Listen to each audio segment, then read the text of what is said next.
All right, this is Aaron Christianson. He's going to be talking about backticks and the glorious command literal. That's right. Backticks are usually not glorious, but in Julia they pretty much are. So when I tell people about Julia, I like to make a distinction. If you look at languages like MATLAB and R, they're really languages for scientific computing. And I think what Julia is a general purpose language to meet the computing needs of scientists, right? Does that make sense to anyone? Yep. Like in Julia, anything that a scientist might want to do with a computer, they should be able to do it, unless it's like develop real-time systems or something like that. But in general, it's a very general language. We just saw in Deepak's talk, it has this interface for calling out to C, and of course, once the language can call out to C easily, there's libraries in C for everything, so you can do anything that's possible to do basically in programming once you have that. Now, proof that Julia is a general language is that I don't know math, right? So like the keynote yesterday, I didn't understand anything. It was completely in the dark. I saw some pictures and I was like, oh, I see, when she used the low rank, she got less errors. That's good. So that's what I understood. I've never multiplied a matrix in my life. I'm serious.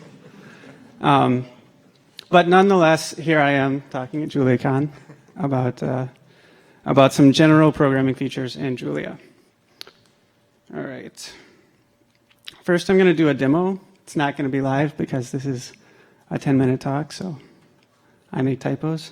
No time for that. Oh, by the way, has anyone used backticks in other languages? Any Bash programmers, Ruby programmers, Perl programmers? All right. So how many people have used backticks in Bash? Good. How many people have used them in Perl or Ruby? Don't do that. You got to stop doing that right away. That's not good. I mean, it's not good in Bash either. You shouldn't. It's better in Bash than in Perl and Ruby, though. All right. So here's just some simple hello world programs in Bash. In Bash, we could wrap these all in backticks. We could have something like this. Yeah.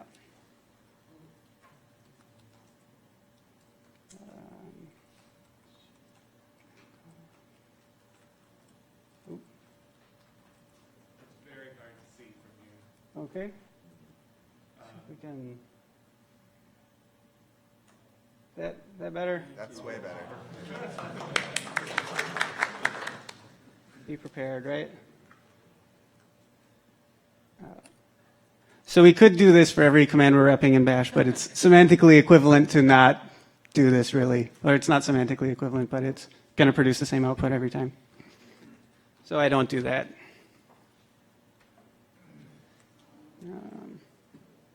Yeah.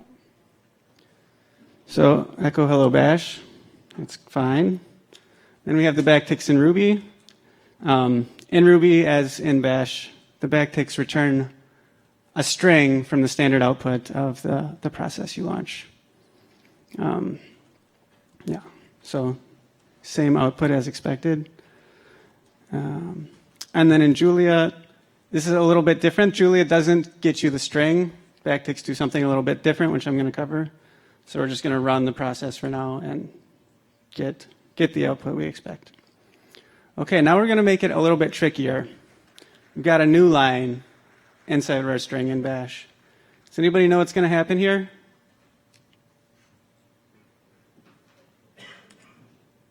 Okay, where's the new line? So what happens? Well, if anyone knows, go ahead and tell us. But if nobody knows, I'll tell you a little bit later. All right, so Bash eats this new line. Ruby does something incredible. Just hangs indefinitely. I figured out what actually happens in this case. It's starting the Ruby interpreter, which is just waiting at stdin. So it's just going to sit there, and you could put some Ruby code in there if you wanted to and run along its merry way. That's really bad. All right, and in Julia, oh look, that's what you want. You want the new line to be in the string you're printing. All right. So in Bash, you can put quotes around this, and then you get the correct output. It would work also if you put quotes around it in Ruby, but you can't count on it working in Ruby. And you can count on it working in Bash in this case. All right, so that's fine. Now here's a string with a quote in the middle of it. Okay, Bash gets it fine. So long as you have the variable quoted, it's okay in Bash. In Ruby, it's like, okay, unterminated quote in string. Right. Also, this does not error out in Ruby. It's just gonna keep going even though your command failed. Now in Julia, it does the right thing, like Bash did. If you want to actually get the output of a string or the output of a command in Ruby, this is what you do. You always use io.popen, never use backticks in Ruby. And I'll show you why. Okay, what's going to happen if we run this? All right.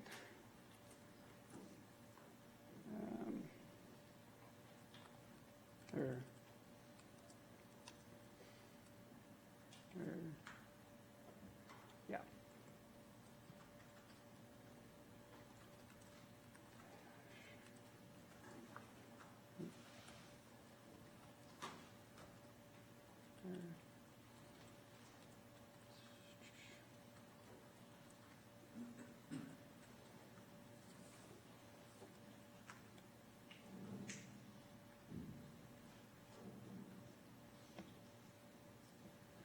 All right, so now I've given myself an interactive shell from inside of Ruby Backticks.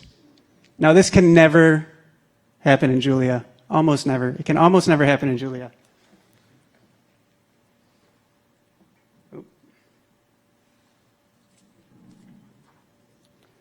So Python's fix for this is to use a beautiful API called the subprocess API.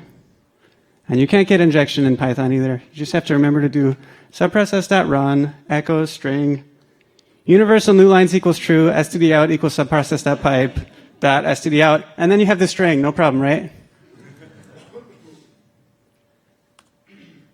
So what happens is Bash ate this new line, remember? It's because a Bash will retokenize an unquoted string on white space. Ruby just interpolates the string right into the thing. So whatever's inside the string, you get this. There are things you could do to escape special characters, but those things are not in the Ruby standard library, and they're like, you have to go find them or write your own function.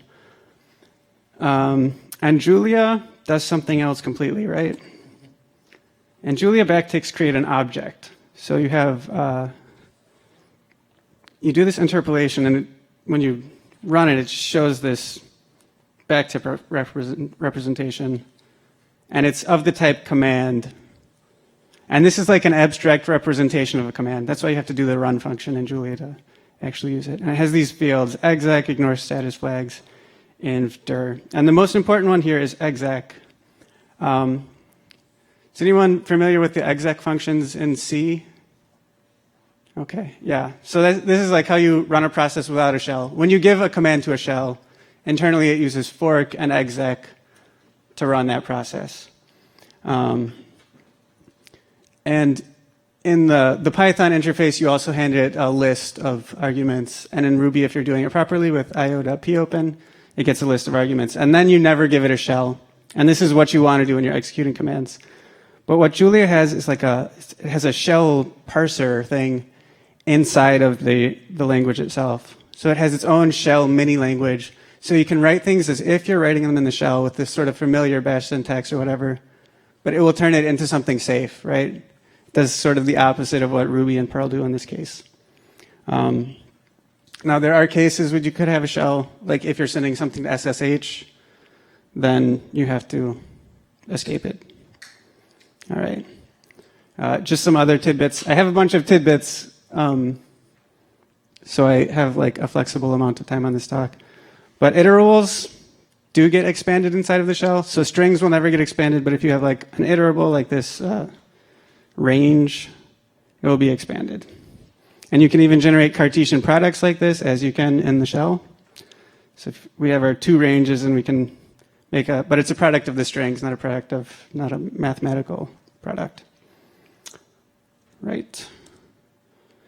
If you want to do pipelines, there's no syntax for pipelines inside the backticks yet. You have to use this pipeline thing, and then you can get that. But I have on good authority that they are thinking about adding I/O redirection inside of the backtick syntax itself. So that's a feature you can look forward to in the future, hopefully. Can skip that for now. Oh, this is the best feature, I think. When your process doesn't work, your script crashes, right? That's that's obviously what it should do in a language with exceptions. Like, it should raise an exception. And you can get out of that in various ways. Yeah. Blah, blah, blah. Oh, that is kind of important. Any function that can take a file name can also normally take a command, and then you just work on the output of that command as if it were a file, so you can iterate over the output if you like, and do other things like that. And it's all completely async, so you can put it in your coroutines. That's safe. And that's some other stuff I wrote. That's just, if you would put that in front of my GitHub link, it's Ninja Aaron. Yes, and that's the end of the talk. So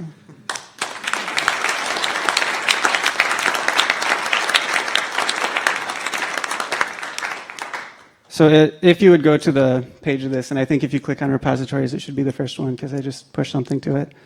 The slides are there, and there's also like some text of some things that I may or may not have said in this talk. So, yeah. That's it. Any questions?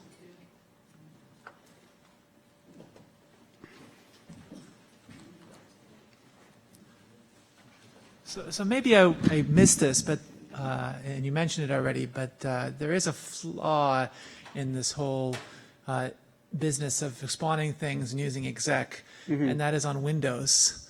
So there isn't an exec on Windows, and so the way you call, it's what libuv has to do on Julia. Is when you call a Windows program, and it has to pass the whole command line, and then the Windows program is responsible for splitting it into at spaces with quotes and so forth. And so you hope that the program uses a sane scheme, and there's a quasi-standard scheme used by CMD that libuv does by default. But if it doesn't, then it's a really messy situation. So if you look at there's a Windows verbatim flag in the command system to try and work around this, but there's actually not a great situation in Windows. Okay. Thanks for adding that. I am not the person who knows anything about Windows, but I will update the repository for this to reflect that. Yeah. Thank you for that so much. Hello. I found this very useful using the backticks myself for various things. I was just curious if you could say some words about interesting things you use this for. So at my work, I mostly use Python, and I have to sneak in Julia where I can, not in the main code base, but so I actually use Julia for a lot of my automation scripting because it's what I can use it for build steps and stuff like this, and I just sneak it in wherever because I think it's actually. Julia is almost as good as Bash for this kind of automation scripting, but then you also get real logic and loops and stuff. I mean, Bash has loops, but you don't want to know about them. Thank you. All right, thank you very much. All right.